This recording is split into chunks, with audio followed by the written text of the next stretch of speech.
بسم اللہ الرحمن الرحیم۔ السلام علیکم پیارے دوستوں، مسئلہ فلسطین کو عام طور پر حالت حاضرہ میں ایک قومی اور سیاسی مسئلے کے طور پر دیکھا جاتا ہے، جہاں بظاہر دو قومیں یعنی عرب اور اسرائیل ایک مخصوص علاقے پر اپنی حاکمیت کا دعویٰ کرتے نظر آتے ہیں، لیکن اس مسئلے کا تعلق دراصل تاریخ اور آسمانی کتابوں سے جڑا ہے، جو اپنے 1000 سالہ تاریخ میں ظلم و بربریت، ناانصافی، امید و روحانیت اور سیاست کی داستان بیان کرتی ہے۔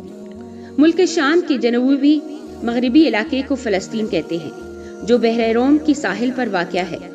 فلسطین کی تہذیب دنیا کی قدیم ترین تہذیبوں میں شمار ہوتی ہے۔ دوستو، تحقیق کے مطابق 11,000 سال پہلے جہاں سب سے پہلے انسان نے زمین میں فصل اگانی اور جہاں پہلی مرتبہ انسانی بستی بنا کر رہنے لگے، وہ سرزمین فلسطین ہی تھی۔ فلسطین یعنی ارض مقدس کو یہود و نصارى کی مقدس کتابوں میں سرزمین موعود کہا گیا ہے۔ یہودیوں کے مطابق یہاں 3000 سال قبل از مسیح موسیٰ علیہ السلام جب بنی اسرائیل کے ساتھ آباد ہوئے تو آپ نے یہاں ایک عبادت گاہ کی بنیاد رکھی، جہاں حضرت داؤد اور سلیمان علیہ السلام کے زمانے میں عظیم ہیکل بنائی گئی تھی۔ دوستو، کہتے ہیں کہ جبکہ عیسائیوں کا ماننا ہے کہ بیت الحلم یعنی وہ مقام جہاں عیسیٰ علیہ السلام کی پیدائش ہوئی تھی، وہ بھی فلسطین کے شہر یروشلم میں ہی ہے اور آپ یہیں سے مصلوب کیے گئے۔ جبکہ اسلام کی بات کریں تو قرآن مجید میں اسے پاک سرزمین اور بابرکت مقام کہا گیا ہے، جس کی طرف رسول اللہ صلی اللہ علیہ وسلم نے 16 یا 17 مہینوں تک رخ کر کے نماز ادا فرمائی۔ اسراء و معراج کے موقع پر بھی حضور مسجد حرم سے براق کے ذریعے بیت المقدس تشریف لائے اور تمام نبیوں کی امامت فرمائی، لہٰذا بیت المقدس کو مسجد حرام اور مسجد نبوی کے بعد تیسرا حرم قرار دیا گیا۔ سال 638 عیسوی میں خلیفہ ثانی حضرت عمر بن خطاب کی قیادت میں فلسطین کو فتح کیا گیا، جہاں اس وقت روم کے عیسائیوں کی حکومت تھی۔ حضرت عمر جب یروشلم میں فاتح کی حیثیت سے داخل ہوئے تو سب سے پہلے اس چٹان کے قریب ایک مسجد بنانے کا حکم دیا، جہاں نبی صلی اللہ علیہ وسلم سفر معراج پر تشریف لے گئے تھے، اور اس مسجد کو ہم آج مسجد اقصیٰ کے نام سے جانتے ہیں۔ اموی دور حکومت نے عبد الملک بن مروان نے حرم شریف کے احاطے میں ہی کربۃ الصغریٰ کی تعمیر کی، جسے اقصیٰ کے قریب ہی بنایا گیا تھا اور جو آج بھی دنیا کی خوبصورت ترین عمارتوں میں شمار ہوتا ہے۔ تقریباً 500 سالوں تک ارض فلسطین مسلمانوں کے اختیار میں ہی رہا، جہاں برابر اور عرب مسلمان آ کر آباد ہوئے۔ اس زمین پر اسلام اور عربی ثقافت کا ایک گہرا اثر چھوڑا، لیکن سال 199 عیسوی میں پہلی صلیبی جنگ کے نتیجے میں فلسطین اور شہری یروشلم اور صلیبیوں کا قبضہ ہو گیا، لیکن بہت ہی جلد اللہ نے ایک بہادر پیدا کیا جس نے صرف 100 سالوں کے اندر صلیبی قوتوں سے ٹکرا کر بیت المقدس کو آزاد کروایا، اور جسے دنیا آج صلاح الدین کے نام سے جانتی ہے۔ اگلے 700 سالوں تک بیت المقدس مسلمانوں کے اختیار میں ہی رہی، جس پر مملکوں اور پھر عثمانی ترکوں نے حکومت کی۔ جیسے جیسے خلافت عثمانیہ کمزور پڑنے لگی، یہودیوں نے فلسطین پر قبضہ اور مسجد اقصیٰ کی جگہ تیسرے ہیکل بنانے کی پوری قوت لگا دی۔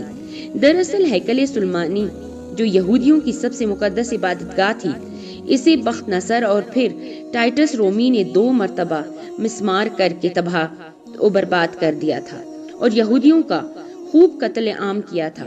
اب یہودیوں کا مقصد تھا کہ قیامت کے قریب انہیں تیسرے ہیکل کو دوبارہ تعمیر کرنا ہوگا اور فلسطین میں عظیم یہودی ریاست کا قیام کر کے ہی ان کا مسیح یعنی دجال کا ظہور ہوگا، جو پوری دنیا پر یہودیوں کی حکومت قائم کرے گا۔ لیکن آخری سلطان عثمانی سلطان عبد الحمید کے جیتے جی وہ اس منصوبے میں کامیاب نہ ہو سکے۔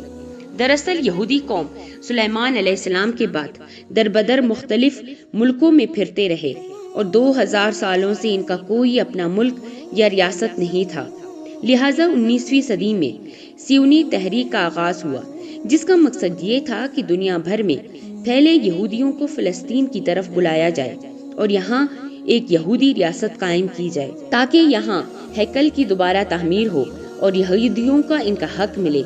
چنانچہ اب پہلی عالمی جنگ کے بعد جب سلطنت عثمانیہ کا خاتمہ ہوا تو فلسطین پر برطانیہ کا قبضہ ہو گیا، لہٰذا یورپی ممالک نے سیونی تحریک کی حمایت کر دی اور دنیا بھر کے یہودی فلسطین آ کر آباد ہونے لگے، جس کا نتیجہ یہ ہوا کہ یہودیوں اور وہاں موجود عربوں میں تنازعات بڑھنے لگے۔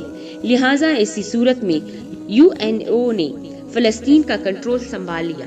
یونائٹڈ نیشن نے فلسطین کو دو علیحدہ ملکوں یعنی عرب فلسطین اور یہودی اسرائیل میں تقسیم کرنے کا منصوبہ پیش کیا، جبکہ یروشلم کو یونائٹڈ نیشن نے اپنے کنٹرول میں ہی رکھا، جہاں 3 بڑے مذاہب کی عبادت گاہ اور مقدس مقامات تھے۔ آخر کار 14 مئی سال 1948 کو اسرائیل وجود میں آیا، لیکن ارد گرد کے عرب ملکوں نے اسرائیل کو تسلیم کرنے سے انکار کر دیا۔ چنانچہ عرب اسرائیل جنگ کا آغاز ہوا۔ حیرانی کی بات یہ تھی کہ اتنے سارے عرب ملکوں کے ہتھیاروں سے لیز فوج کو اکیلے اسرائیل نے شکست دے دی اور ایک ایک کر کے تمام عرب ملکوں نے ہتھیار ڈال دیے۔ اب اسرائیل نے یونائٹڈ نیشن کے پارٹیشن پلان کے برخلاف ان علاقوں پر بھی قبضہ کر لیا جو فلسطین کا حصہ تھا۔ نتیجتاً 7 لاکھ فلسطین مسلمان بے گھر ہو گئے۔ اس دن کو النکبہ یعنی تباہی کے دن سے یاد کیا جاتا ہے۔ سال 1967 کو ایک بار پھر عرب طاقتیں اور اسرائیل آمنے سامنے آئیں، جسے 6 روز جنگ یعنی 6 ڈیز وار کہا جاتا ہے۔ اس جنگ میں بھی یہودیوں کو زبردست فتح حاصل ہوئی، لہٰذا اب فلسطین مسلمان صرف وزٹ بینک اور غزب میں سمٹ کر رہ گئے۔ سازشیں یہیں ختم نہیں ہوئیں بلکہ اس کے بعد بھی فلسطین کے علاقے پر اسرائیل قبضہ کرتا چلا گیا، جس کے رد عمل میں کئی تحریکیں آرگنائزیشن اسرائیل سے لڑنے کے لیے سامنے آئیں، جس کا نتیجہ یہ ہوا کہ پچھلے 20 سالوں میں بے شمار خون ریزی جھڑپیں، زمینی اور فضائی حملے اور قتل و غارت کا سلسلہ شروع ہوا جو آج تک جاری ہے۔ مقبوضہ فلسطین کی زمین آج مسلمانوں کے خون سے لال ہو چکی ہے، معصوم جانیں روز ضائع ہوتی ہیں، فلسطین کی خواتین اور بزرگوں کا بھی کوئی لحاظ نہیں کیا جاتا۔ دوسری جانب عالم اسلام میں اس تمام صورتحال کی باعث شدید بے چینی اور مایوسی کی کیفیت پائی جاتی ہے۔ دوستو، آج پوری دنیا کے مسلمانوں کا دل فلسطین کے مسلمانوں کے ساتھ دھڑکتا ہے اور فلسطینیوں کا درد امت مسلمہ کے درد ہے۔ بطور امت محمدیہ ہمارا فرض یہ ہے کہ ہم فلسطین میں بسنے والے مسلمانوں کے حالات سے باخبر رہیں، ان کے لیے درد رکھیں، جس حد تک ممکن ہو ان کی مدد کریں، ان کی اخلاقی حمایت جاری رکھیں اور ان کے لیے دعا گو رہیں۔